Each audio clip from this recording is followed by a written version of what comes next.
नमस्कार. तर चला, आज आपण बनवणार आहोत खमंग कुरकुरीत अशी बटाटा भजी. तर त्यासाठी मी एका भांड्यामध्ये घेतलेलं आहे बेसन पीठ.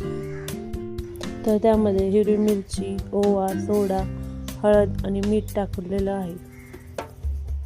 त्यात लागेल तसं पाणी ओतून ते चांगलं मिक्स केलं. आपल्याला ते खूप घट्ट आणि खूप पातळही असंही करायचं नाही. मी व्हिडिओत दाखवल्याप्रमाणे तुम्ही ते तसं बनवू शकता. खूप घट्टही नाही आणि खूप पातळही नाही. हे बॅटर मिक्स झाल्यानंतर मी दुसरीकडे गॅसवर कढईत तेल तापायला ठेवलं. तेल तापत तोपर्यंत मी दुसरीकडे 2 बटाटे घेऊन ते स्वच्छ धुवून त्याचे साल काढून गोलाकार कापून घेतले.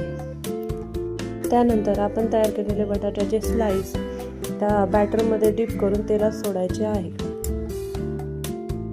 त्यानंतर आपण तेलात सोडलेली भजी छान अशी कुरकुरीत आणि लालसर होईपर्यंत तळायची आहे.